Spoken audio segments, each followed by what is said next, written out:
One other, I would love it if everyone could begin to use the chat function by just sharing your name and your company. I think that's always a great way for everyone to see who they're on a webinar with. So again, my name is Kylie Patterson. Thank you, Yasmin, for the introduction, and I'm looking forward to speaking with you all. So, in first talking about Hopkins and in particular Hopkins Local, I thought it'd be worthwhile discussing exactly what that is. So, Hopkins Local, you've heard of it, is Johns Hopkins' commitment to firm and measurable measurement of hiring, buying, and building in Baltimore City and utilizing minority and women-owned firms. This program has been established since September 2015, and now we have actually just recently released second goals for 2020 through 2022. I think what's most important is that this is an initiative that's fully supported by our executive leaders, including Johns Hopkins University President Ron Daniels and Johns Hopkins Health System President Kevin Sowers. When we began this work, we identified areas of hire, buy, and build, and we're going to focus primarily today, of course, on buying and on our procurement work. Next, I'm going to show you some of our progress. So since 2016, FY 2016, our fiscal year runs from July through June. From FY16 to FY19, we spent somewhere around in FY19, we spent 20.3 million with minority firms in our design and construction projects. Over the last 4 years, we hired 1,440 people from Baltimore City into roles at Johns Hopkins University and at the health system. And I think most importantly, we have increased our spending from our baseline that was set in 2015 by 469 million of spending locally. And when I say locally, I'm talking about Baltimore City. However, and this is, I think, most exciting, we have set additional goals.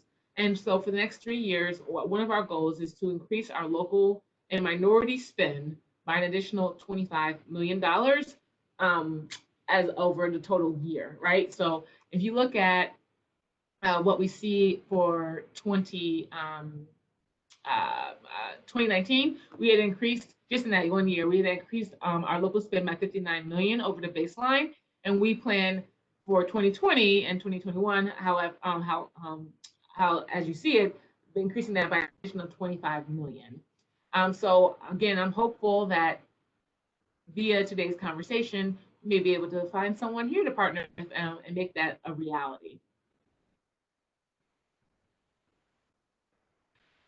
In addition to the initial data points I've shared, we also have what's called the BLocal Build College, and this is a design and contractors program that we host. So far, we have had 74 graduates of the program. We also had a program going on this year. However, it's been postponed due to COVID-19 concerns. But I think what's most important, and for those who may be in the design construction space, is that we do have this BLocal Build College that's available to you, and we would love it if you would consider being a participant in that program. It's different than some of the other programs that you see from various general contractors in that we attempt to give you exposure to a multitude of contractors, design firms, bankers, bond issuers, etc., during the course. In addition to the 1,440 people that were hired locally, we have also hired 548 people that have some type of criminal conviction over those last 4 years. And lastly, we also do something called development plans. And so a development plan is a great example would be, it would be difficult for us to convince CVS headquarters to move to Baltimore City. However, we can compel them to commit to a development plan where they would set aside some portion of their annual spend to work with a local and or minority vendor. So we've established 26 of those.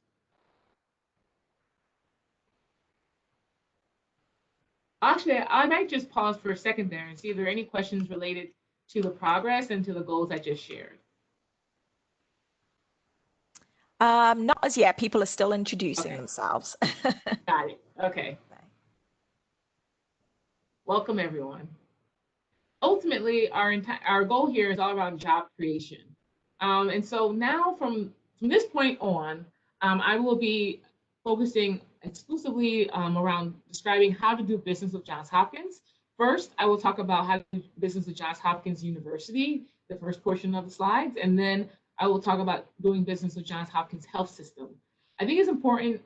Many may, when they think of Johns Hopkins, they may be thinking that we are one institution, and we attempt to do that, but legally and fiscally, we are two different institutions, and therefore our procurement practices are different as well.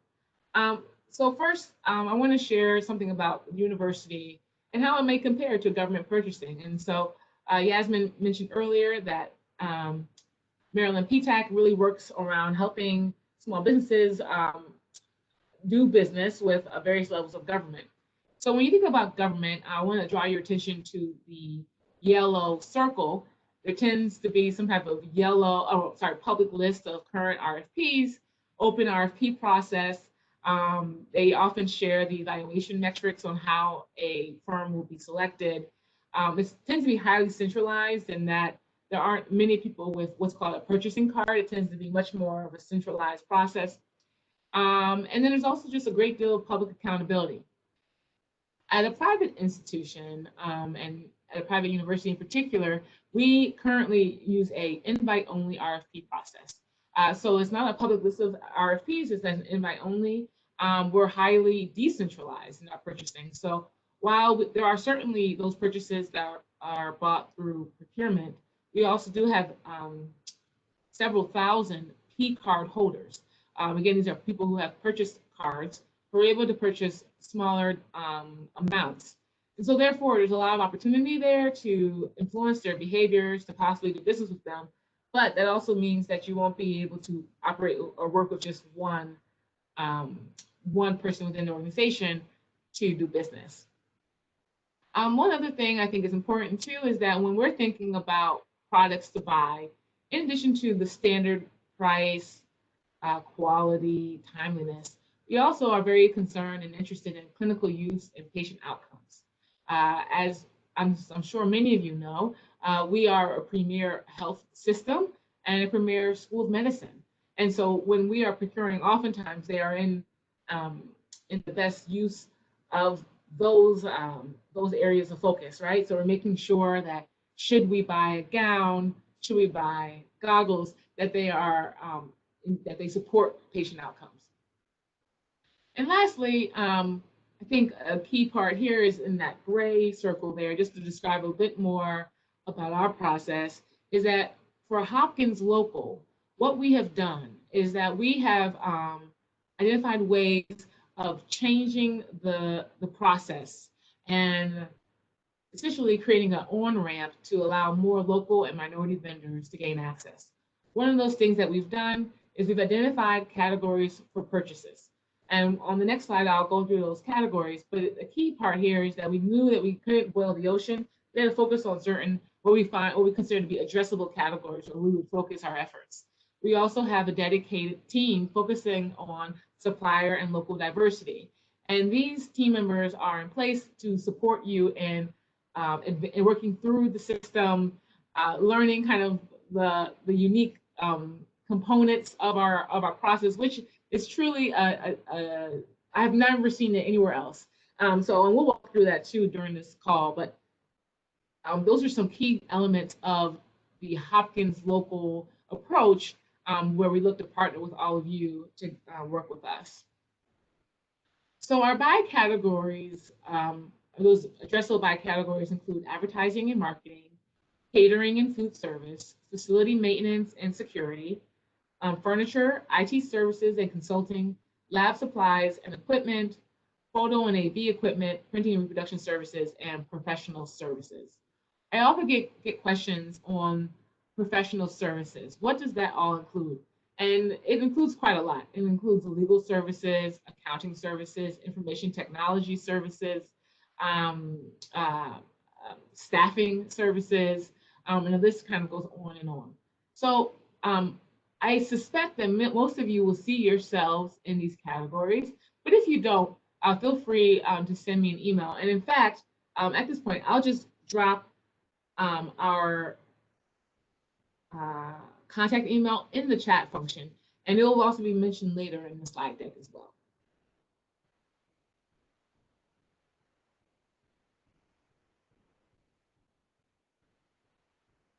Okay. So let's jump into how does Johns Hopkins University procure? So what's interesting at Johns Hopkins University is that we have 18 divisions or departments. So this includes the Whiting School of Engineering, the Krieger School the Krieger College of Liberal Arts. So there are all these various schools. And whenever we get a new procurement request, it originates from the department. So that's a key piece here, is that it originating from the department. And so one might even consider it a bit of the Wild Wild West, in that we never really know in advance what a department may need. And I think this is key. When you look at certain other strategic sourcing approaches, they certainly know in advance what they'll need. But at the university, because of clinical reasons, faculty reasons, staff reasons, the procurement needs differ each and every year. However, our procurement function does have a role, and that is that even though the origin of the need may come from the department, procurement really works on making sure that all necessary suppliers are added to our system. We use a system called SAP as well as PaymentWorks, and we'll talk about that in a moment. But the key part here is that you as a vendor have to be processed as a vendor in our PaymentWorks system in order to facilitate payment. And we'll talk about, again, what that looks like. As I already mentioned earlier, our RFPs are not published, and there's no notice currently issued for RFPs.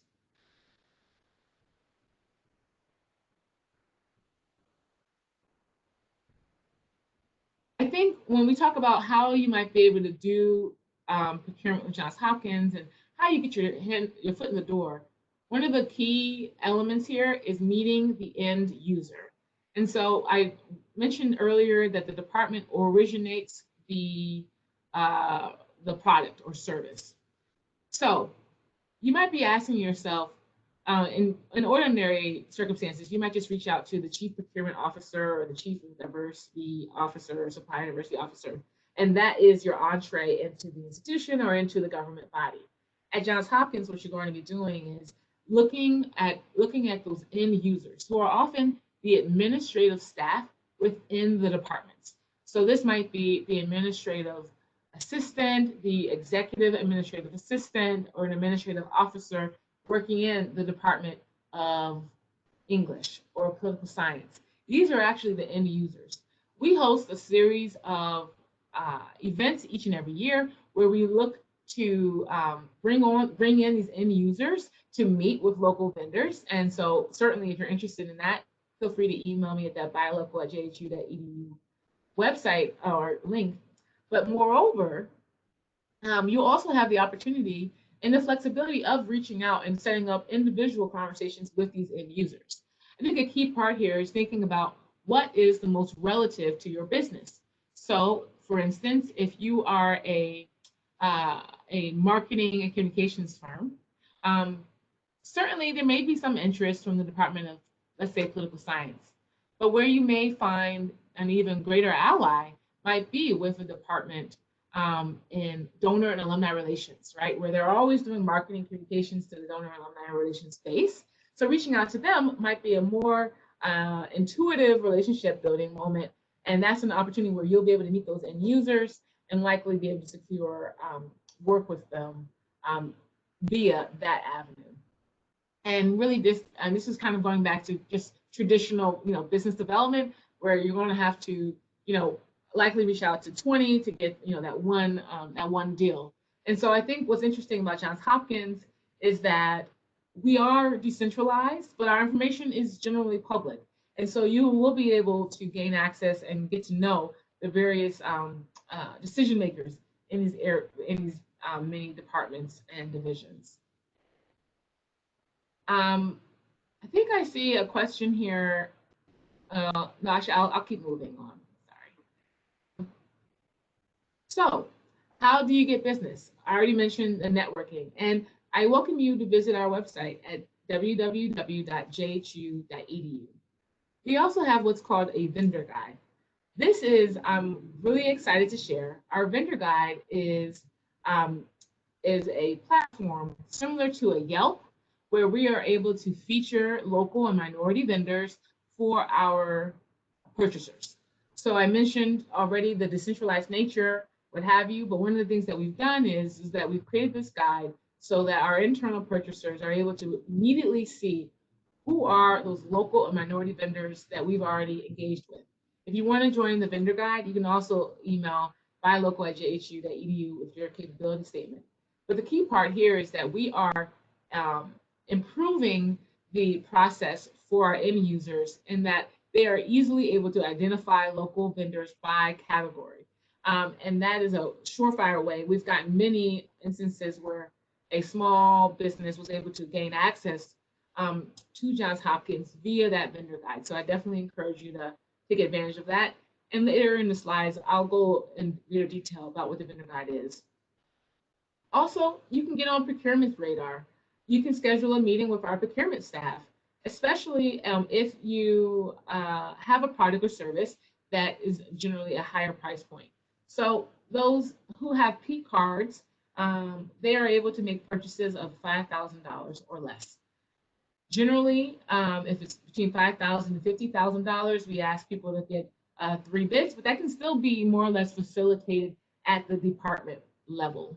But at $50,000 or more, that is when our procurement team will actually be doing the strategic sourcing. So if that is if you are in that range, I certainly encourage you to reach out to our procurement team and schedule an introductory meeting. And frankly, you've taken the first step today. Yasmin will share all the various information, and certainly if you all are comfortable with your contact information, so we can keep you abreast of what we're doing. But moreover, you'll be able to have a contact and regular contact with myself and others in the procurement function. I think a key part here is around building a good website. I mentioned that we invite people to our RFP process. Now, what that means is that if we go into, and truly, in some instances, we'll just Google, zebra stripes, right? If let's just say for whatever reason we need to procure that, you'll be surprised at Johns Hopkins. What we would do is we would Google that, and we would identify, or we would reach out to partners, let's say, or peers of ours, and ask them, do you have any referrals for zebra stripes? What we will then do, oftentimes, is view and visit your website. So please, especially during this COVID-19 time, if you do have a bit more time, please revisit your website. Make sure it's up to date. Make sure the contact information is up to date, which is really important for us to be able to, of course, reach out to you. But also, if you can make sure that it's that is showing all the various ways your business can do business, because we may come back to you for multiple opportunities in the future. So I see one question around receiving a copy of the presentation after the webinar, and the answer is yes, you will be able to do that, no doubt.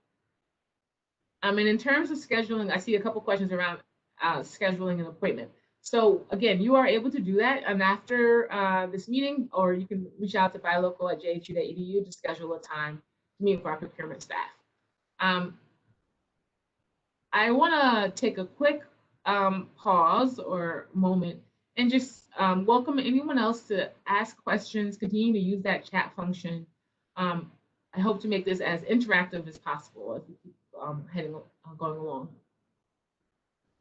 One other platform that we use is the Amazon platform.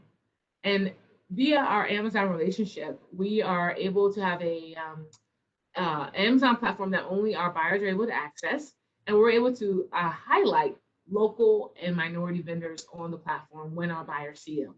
And so, again, if you are a product business, if you're selling products, this is a great way for you to get engaged with us with our Amazon Business Services and being featured within our internal Amazon platform. Um, One of the things that you're going to want to set up, and I mentioned this earlier, so there's the payment works, which is what we need you to complete in order to process payment. But part of that process is you'll start there, but then the next step is that you'll be assigned a vendor number via our SAP program. And so when you ever submit a contract or invoice, for instance, you want to include that vendor number so that way we can connect your information, your payment information from PaymentWorks with this SAP vendor number so we can process payment. And at the end of the day, of course, you always need to continue to sell and continue to market your business with all the various end users at Johns Hopkins. So how are we processing payment? What does payment look like? So I already mentioned that we oftentimes there's the payment works component. At one point, we then move on to a PO or contract. We've decided to do business with you. We've signed off on the terms and conditions. After the work is completed, you would submit your invoice or confirmation. At that point, you submit it to our accounts payable. And it's an important part, again, I have to stress this, that the information on your invoice, the address on your invoice, mirrors the address that you put into PaymentWorks. If there is any discrepancy down to even one number in the zip code, it will be rejected. And that will, of course, impact our ability and your ability to be paid in a timely fashion. But I stress that because it happens more often than it should. And I really, it pains me to see people in a tough financial place because they weren't able to get their invoice paid in a timely fashion. But that being said, once you submit the invoice and confirmation, then we seek to give payment. Right now, we're averaging somewhere in between 30 and 45 days of receipt of invoice of payment being processed.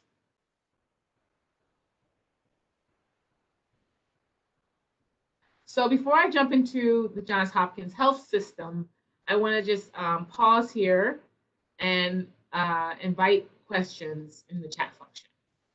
Okay, thanks, Kylie. It's going really well. Just wanted to let you know that we have over 60 people online at the moment, so that's wonderful. I don't know if you can see the questions there or if you want me to feed them to you. It'd be great if you could feed them. Okie doke. Let's scroll back up here. I'm not sure if you've addressed any of these as well. Somebody says, I'm a sole proprietorship. I don't have a website. Will that put me at a disadvantage? So, great question. What I would say is that if you are a sole proprietor providing a service and you have a capability statement, that will go a long way. And that will be something that you can provide our procurement staff. Should you meet with us or should you email to the BLocal@jhu.edu. The key part here is that we need to have some way of doing additional research on your firm to understand what your capabilities are. So if you don't have a website, then you need to have a very strong capability statement that you can share with us so we can get to know what your services are. Okay, thanks. Next question. Where can I get a list of the 18 different departments? Is it listed on your website? It is. So if you go to jhu.edu or www.jhu.edu, you'll see all of the various divisions and schools. But then within those division schools, then you have multiple departments as well. So, but all of them, every website has like an info. Every division has their own info email address. So that's a great place to start to say, I'm looking to do a business. I think that my suite of services may be useful in your division or in your department. Let's discuss that further. Okay. A couple of questions about how do we get added to the internal Amazon platform and to the Yelp site? Absolutely. So there, I would definitely encourage you to do two things. If you're interested in the Amazon and/or our vendor guide, please email BLocal@jhu and put Amazon and/or vendor guide in the subject line of the email. That will help us be able to immediately identify your request, and then we'll move that along. I will say what's really great is that we are one of the pilot universities utilizing the Amazon platform, and as a result, we've been able to negotiate improved pricing for products on the site. So I definitely would encourage anyone who's interested to email us with Amazon in the subject line, and then we can pursue that further together. And then again, for the vendor guide. Okay. Do you guys use QuickBooks for payment process? We do not. We Okay. use SAP and PaymentWorks for our payment process. All right. Somebody says the payment process seems to be very slow, particularly for larger priced items. Is there a plan to decrease the terms? Holding a $50,000 receivable for 45 days is painful for a small business. Absolutely. So we are definitely exploring that. I think one of the key pieces that holds up many payments is first around getting confirmation from your end user. So your end user has to sign the invoice. So even though you may send it to accounts payable, right, which is often what is included as a byline in your contract, it has to ultimately be confirmed by the end user. So one of the first things I always say is, even though you do have a contract with Johns Hopkins, you really have a contract with an individual, with a person. Be sure to reach out to that person immediately. Should you submit your invoice to accounts payable, email them as well and say, I've just submitted my invoice to accounts payable. I want to alert you and make sure that you are aware that it's been sent. Because sometimes there is a lag. Sometimes certainly the end user gets a notice from accounts payable, an email notice, but they may ignore it, they may not see it, and therefore it actually can kind of languish a bit longer just because they have not seen it and have not confirmed receipt and that the work has been done. That's one important step to reduce the amount of time it takes, our term right now, 45 days. Our actual ability to pay, we're able to pay much faster, but we give ourselves 45 days because of that. We often have that challenge, like I said, of people signing off. An additional challenge is around making sure that the invoice information lines up with our PaymentWorks information. And if there is an issue there, it can sometimes, again, be rejected. Then it has to kind of go back around this whole long circle before it can be remitted. And so if, for instance, the invoice is wrong, then we have to reach back out to you, the vendor, ask you to update your invoice with the appropriate address. And all of these, this is ticking away at that 45-day payment term. But lastly, I totally agree.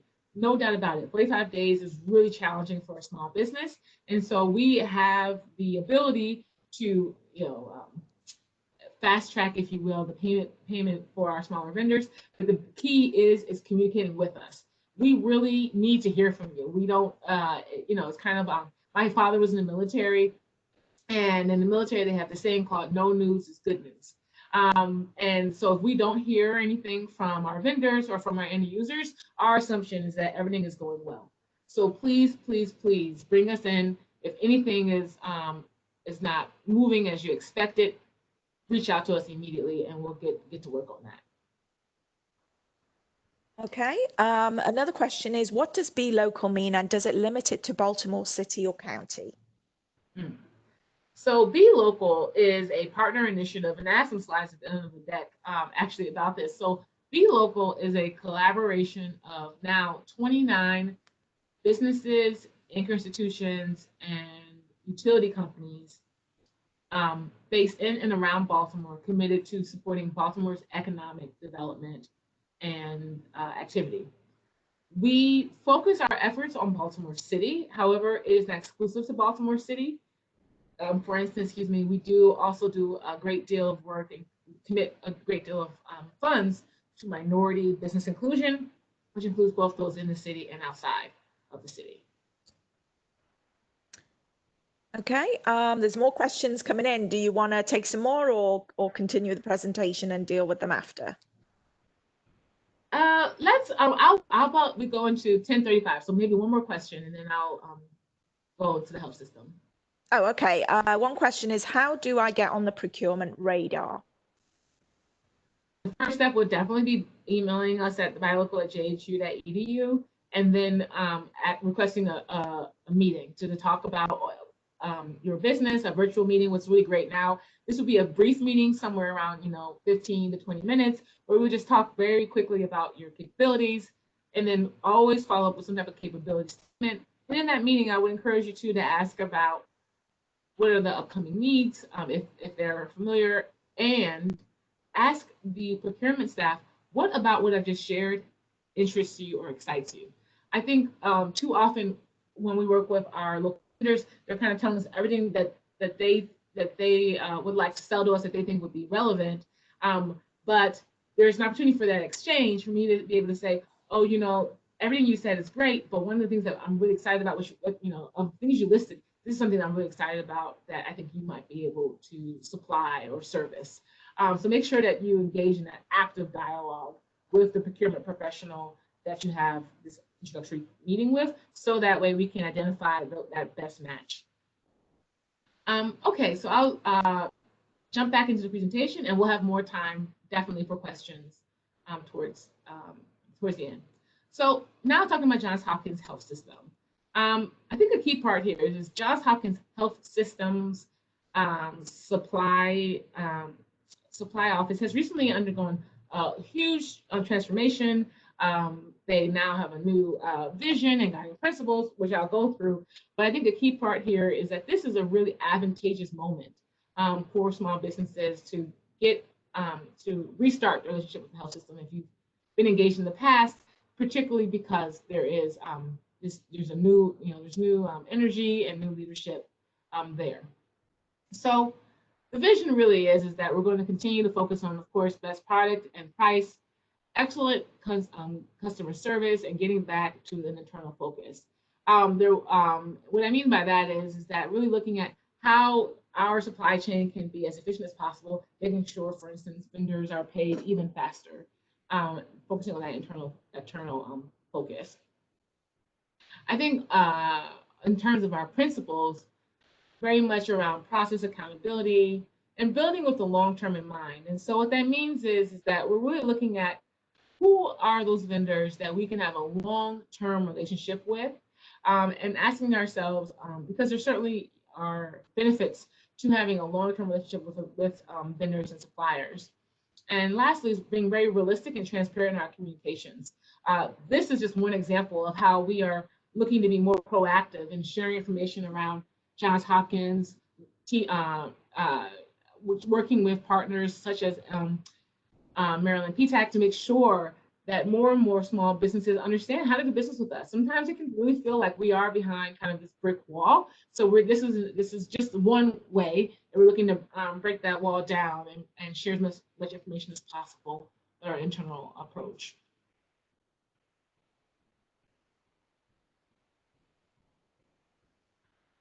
So I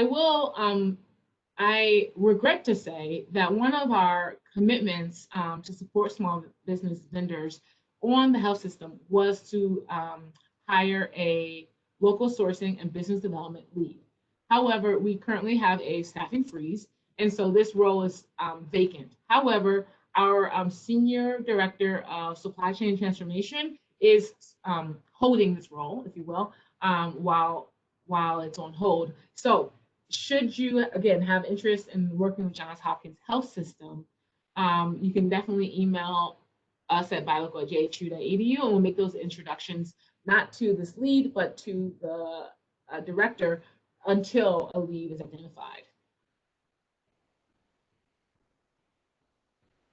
So I think one of the key pieces here is really keeping an eye on your competitors when it comes to price, service, and supporting best patient care. I know I'm sure there are some here who, for instance, may be supplying PPE. And I think it's important to appreciate the price point challenge. When we are buying PPE, it's often in the thousands, not millions of units. And therefore, becomes very important to have a very competitive price. And so what I often encourage vendors is to do as much as you can, landscape or kind of a review of all the various vendors, large and small, that you can even just find on Google, but understanding where your price point falls and calling it out. Like if, for instance, let's just say your price point is to 2 to 3 times more, right, than a national competitor. That's the moment where, if you are making an RFP to us, that you will call out, I know that my price is greater than this national firm or this local firm. However, I can provide overnight service, let's say, or I can, we're that much more agile when it comes to being able to source something overnight. And so these are types of things where you want to be clear that you've done your research, that you understand the price point challenge or the service challenge or the best patient care challenge. You understand what our needs are. You're able to name them, and then you're able to make the case. Because otherwise, if you do not make the case, right, if you do not acknowledge, let's say again, that your price point is higher, then and internally the viewpoint may be, oh, this firm has not done their research. They are coming in at I'm just giving you a spitball example. They're charging $25 per mask. They haven't done the research to see that there's another local firm charging $5 per mask, and then there's a national firm charging $2 per mask. So it's hard for me as an internal advocate to advocate on behalf of your firm if you haven't named that challenge. And so I hope I'm not spending too much time on this point, but I think it's important, especially when we talk about supplying to the health system where they are buying in such large quantities. I already mentioned becoming listed on the vendor guide, and that's at the end of our slide deck. I'll talk more about that. Once that lead is developed, a lead is hired, certainly working with them, and being prepared to share why your case is the best compared to your competitors.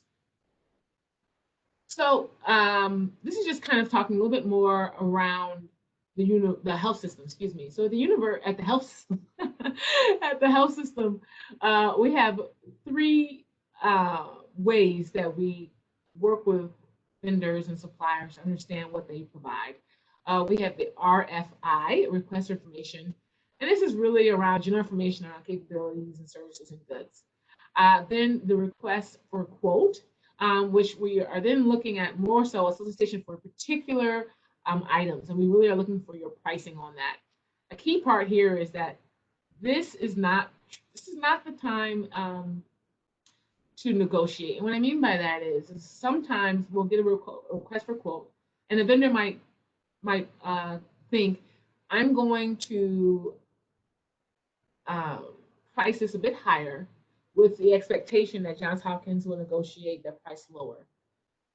However, we are initially, when we're getting a request for quote, we're looking at that price. Our assumption is that the price that's in this quote is your price, that there is no negotiation room. So of course, we'll try to negotiate you further, but that's the assumption. And so therefore, if your initial price again is some factor higher than your competitors, it's going to be again much harder for us to have that negotiation conversation if we don't think that you have that space in terms of the pricing of your items. And then lastly is looking at a request for proposal.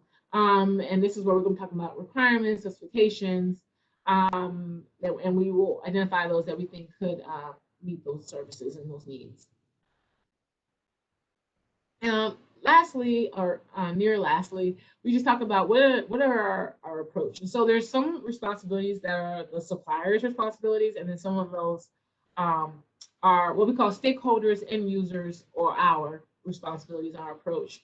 So, we really do look to our internal teams to define the RFP requirements, to do the research on the market, to clearly define the budget, to perform analytics and oversee and review the oral presentations and the final selection of the items to end users. On the supplier side, we expect you to submit your RFP, to submit final proposals, to attend and present at these orientations, these presentations and Q&A sessions, and to refine proposal if needed. Lastly, I wanted to share this slide, and actually we are literally weeks away from being able to update this to 2020. As I mentioned, we operate under a fiscal year, so our fiscal year 20 ended on June 30th, so we'll have some data shortly. But I think this is important just to show you kind of our spread of spend. And you'll see that certainly in 2019, the area where we spent the most was in building and facility services. And so this not only goes to just building the building, but cleaning the building, maintaining the building. And then it kind of goes down. And then you look at, then we have consulting services, professional services, certainly a huge area of spend for us.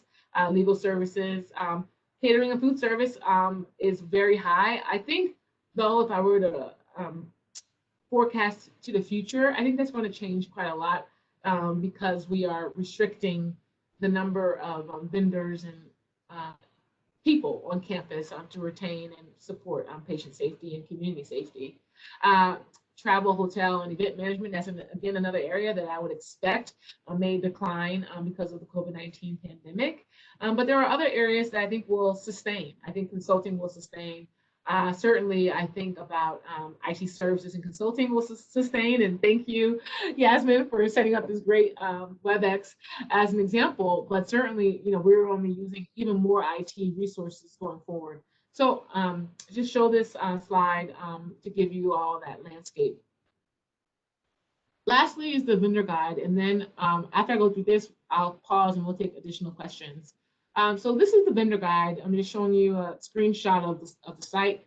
And so what our end users are able to do, they're able to search by zip code and vendor name as an example. But then in addition, on the side of that vendor guide, so this is another screenshot further down that page, they are able to filter for vendors. So they're able to filter on diversity classification, business category. If we, Johns Hopkins, has a master service agreement with you, meaning that we have already pre-negotiated prices or other relationship with you. When you join our vendor guide, you will have the opportunity to upload a logo, to list the name of your business, its category. You see here it says Internet and Web Services as the category. Then you're able to provide a short description, and that's where it says your business and then that short description there. And then what's I think most exciting is that you'll be able to interface with our end users by updating your profile, sharing any new items that you're providing or new services that you are providing, so that your information is up to date in our system, in our vendor guide, and our end users are able to learn more about you. So again, if you want to become a vendor, the first step would be emailing us at BLocal@jhu.edu. Lastly, I already mentioned kind of the challenge of not getting paid, so I really encourage you to reach out to your end user, making sure that that they know that you have yet to be paid, because they can be your advocate too internally, making sure that happens. I want to stress the value of the small business development programs. Currently, Inner City Capital Connections, as well as the Goldman Sachs 10,000 Small Businesses Program, are both recruiting for businesses to be engaged in their programs. What's most exciting is that the Inner City Capital Connections has waived the revenue requirement for participation. So I would definitely encourage any of you who are interested in business development programs to consider both of these, but in particular, given that Inner City Capital Connections is currently recruiting and has waived the revenue requirement, to definitely look into that program. Lastly, a personal touch goes a long way. You're working with a lot of staff who aren't purchasing that many items each and every year, and so it's really important to maintain a personal relationship with them, reach out often to see if they have any additional needs, and if your product or service, how it's weathering. Ask for feedback frequently, and don't forget your long-time clients. So I just want to say thank you, and again, we will now talk through all the questions. Here are our two websites, HopkinsLocal.jhu.edu, as well as blocalbaltimore.org. And now, Yasmin, Okay. I'm sure there's even more questions, so go for it. Yeah, there are. Thank you, Kylie. That was great. Okay, we'll start with the questions. There's been a couple of requests to repeat the Amazon email address you mentioned earlier. Is it in the presentation? So the Amazon email address would actually just be at BLocal.jhu, BLocal@jhu.edu. You just want to put Amazon in the subject line so we know your interest is the Amazon platform. Okay. Do you use GSA schedules for procurement? We do not. We do not use GSA schedules for procurement. I do think it's important though, and this is relevant as well, is that as an organization that receives substantial federal government support, we do have commitment to SBA requirements under those grants. Um, but we don't operate under that schedule universally. Okay. Is there a list of companies that support BLocal that you can share? Yes, indeed. And in fact, I